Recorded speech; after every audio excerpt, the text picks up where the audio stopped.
going by the report that we have gotten from my poll, that it is not true, he did not hit his head against the wall, but that is the report that we had from the word go.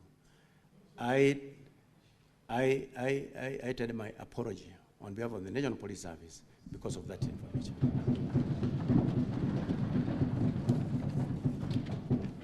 Yule Inspector General of Police ni Flower Girl. Hapo nyuma yake ameweka mtu ya kabila yake anaitwa Eliud Lang'at.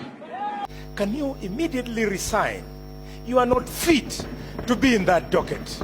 Asanteni sana na karibuni sana. Kwa majina yangu naitwa Kip Zakari. Kenya, mambo ni mengi sana, muda ni mchache, na kama ni mara yako ya kwanza kabisa kufika hapa siku ya leo, mtazamaji mwenzangu, na kuomba uweze kusubscribe, like and share inapoenda kuwekea video kama hizi za kisiasa. Unakuwa kwanza kabisa kupopin na kupata uhondo wa siasa zetu nchini Kenya, Afrika na dunia nzima, bila kuegemea side yote, ukabila, siasa wala dini. I am of this opinion, Honorable Speaker. We were told that the complainant is the Deputy Inspector General of Police.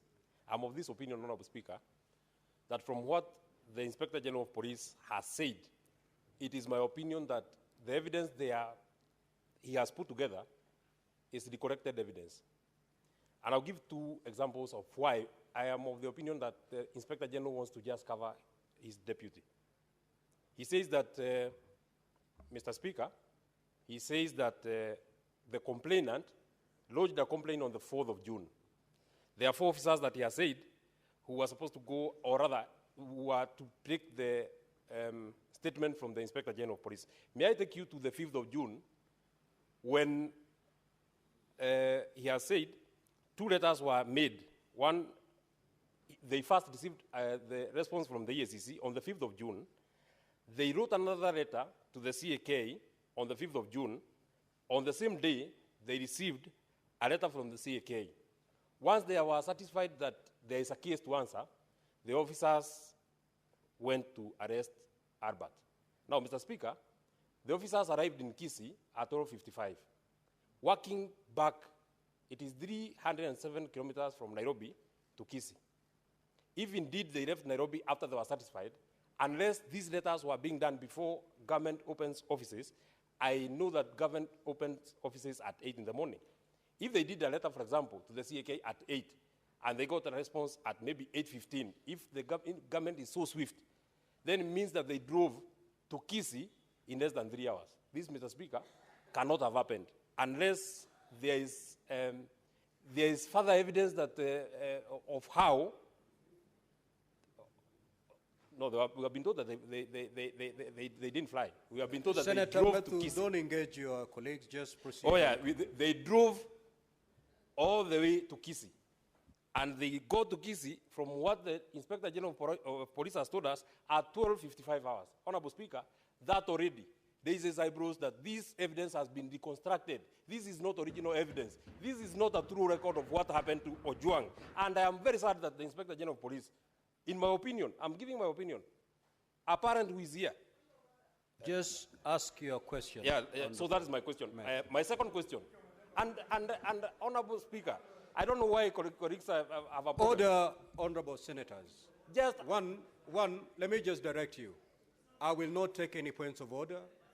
We have just suspended the sitting. We are here not strictly enforcing the standing orders. Allow the honorable senators, you've made a basis for your question, proceed to ask the question. You know, Mr. Speaker, we are here because we want to know what happened to Albert Ojwang.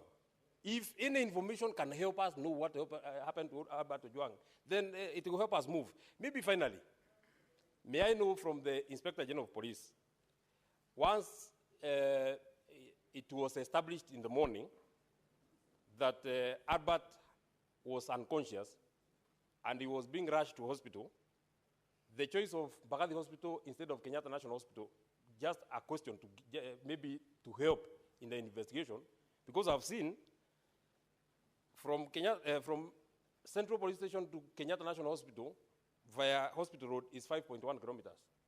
To Mbagathi is 5.8 kilometers via Valley Road. Mr. Speaker, I would have imagined that there are better facilities and there are better facilities at Kenyatta National Hospital, and being a hospital that is nearer the Central Police Station, Honorable Speaker, I would have expected that is where Albert would have been taken.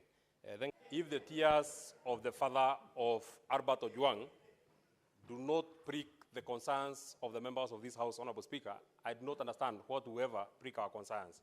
Honorable Speaker, I must also inform the House that I went to school with Albert Ojwang at one university. When I graduated in 2017, it was the first year.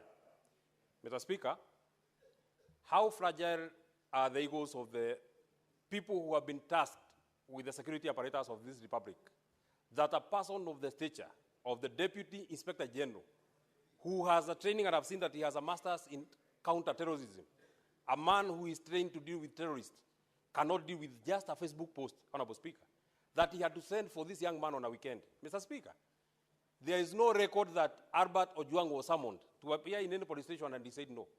He was being arrested on a weekend.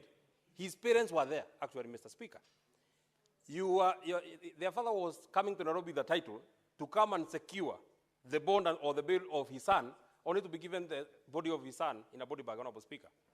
I am wondering, Honorable Speaker, even as we speak about the people we are speaking about, Mr. Speaker, did you actually see that the complainant in this particular case, DIG Eliud Lagat, was standing behind the Inspector General of Police when they're saying that they are starting the investigation, Honorable Speaker? How would a person whom, in my opinion, is the lead suspect in the murder of Ojwang be standing right behind the people who are expected to investigate, Honorable Speaker? Mr. Speaker, number two, I also would wonder how cold and how heartless is the heart of the president, that to this minute, he has not even issued a condolences. Everything is running on in the country like nothing has happened, Honorable Speaker. We have not even seen the condolence message of the Minister of Interior. If the president wants the young people to actually believe that he loves them, as he has been saying, Honorable Speaker, he must crack the whip on this person, Eliud Lagat. And I would dare ask, Mr. Speaker, who is this person that is protecting Eliud Lagat? How powerful is Eliud Lagat that he has or can commit a crime of this magnitude, Honorable Speaker, and continue serving as the Deputy Inspector General of Police, Honorable Speaker? Even as we require them to come to the House, him should have done this country a favor by resigning. In a democracy that is working, Honorable Speaker, Eliud Lagat cannot and should not be serving as the Deputy Inspector General of Police, Honorable Speaker. Finally, the life of Ojwang is as important as the life of Ongondowere, Honorable Speaker. In 2 days, the PS for Internal Interior was giving an update of what has happened, including the arrest of suspects.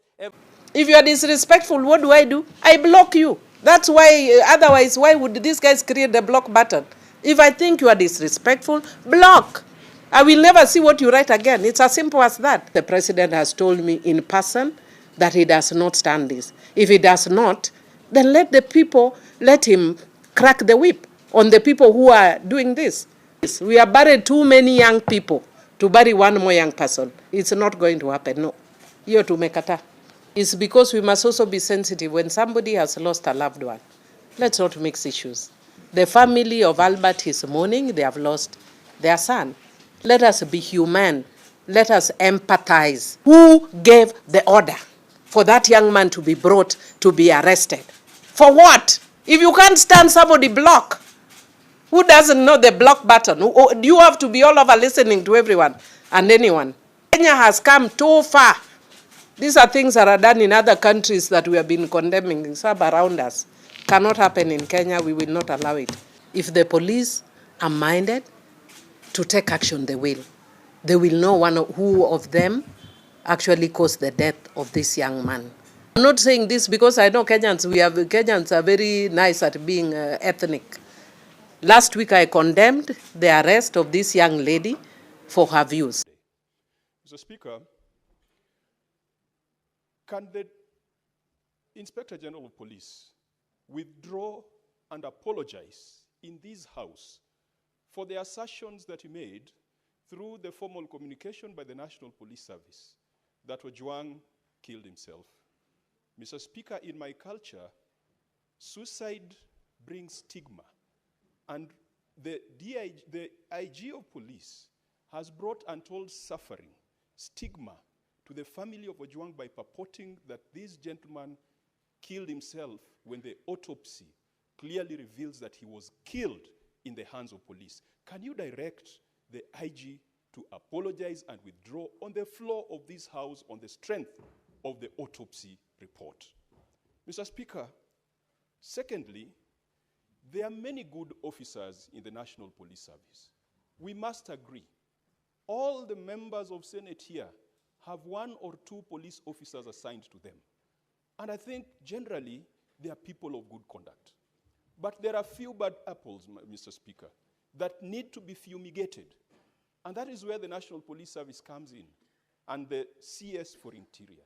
Has a CS done any policy directives in writing pursuant to Article 245 to deal with those bad elements? Mr. Speaker, further, if you pursue the proximate cause theory, it was a complaint by DIG Lagat that led to the arrest of this young man in Lida, in Mawego, and that led to his death. Mr. Speaker, why is DIG Lagat still in office when it is his complaint that triggered the chain of actions and reactions that led to the death of this young man? Can the Inspector General tell us why? Can the CS tell us why? Because you cannot be in office still having authority and power, and you are the person who is being investigated. Mr. Speaker, I said there are many good police officers. The stepping aside of DIG Lagat is not going to lead to the collapse of the police force. And Mr. Speaker, what Kenyans want to see is DIG Lagat not just stepping aside, but he should also go to a police station and record a statement and have his fingerprints taken, because there is no way you are going to carry out an investigation without addressing the proximate cause of the chain of events that led to the death of this young man. Mr. Speaker, we have been told that there are other suspects that were mentioned. There was Kevin, who was taken to Kenyanya and ultimately, I think, ended up in Kamukunji. What is the status? Are they still alive? Kevin, Dorcas, Peter, Douglas, Albert is dead. What about the other 4 that were adversely mentioned? Can the IG assure this House? And in fact, Mr. Speaker, we might need to issue habeas corpus so that they can be produced and we confirm that they're alive, because one of the co-accused is right now lying at the city mortuary. Finally, Mr. Speaker, the CS has pointed us to Article 245. And Mr. Speaker, the CS is an illustrious former member of this House. I have a lot of personal respect for him. We are friends, we are age mates, and I believe we operate at the same intellectual bandwidth. But I fail to recognize when he becomes the cabinet secretary, Mr. Speaker. Because the things he spoke for, the things he stood for while in this House continue to happen unabated under his watch. He was very articulate and eloquent when talking about the killings in Elgeyo Marakwet, in Baringo. They are still happening today. He was very articulate one time when the police came to the presence of Parliament, Mr. Speaker. He moved this House to suspend its sittings and the Speaker ordered the police to exit the presence of Parliament. That is a gentleman who's today the Cabinet Secretary. When our colleagues, Senator Malala, Senator Lelegwe, Senator Lagat, were arrested on the eve of an important debate, the then Senator Murkomen was passionate, articulate, eloquent, citing the relevant provisions of the Constitution, and moved this House to adjourn until the rights of our senators were observed. Could the CS tell us? I know he might not tell us what happens when you become a cabinet secretary, because obviously there seems to be a metamorphosis from positive to negative. But can he tell us whether he has issued any directions in writing, as he had referred to Article 245? And he tables them before this House and before the relevant committee, whether he has given policy guidelines, prudential advice on extrajudicial killings, enforced disappearance, violation of rights of protesters, violations of rights of citizens, the emergence of vigilantes, and non-state actors who are abducting people in this country. That is part of his responsibility. Can he confirm that he has lived to that responsibility?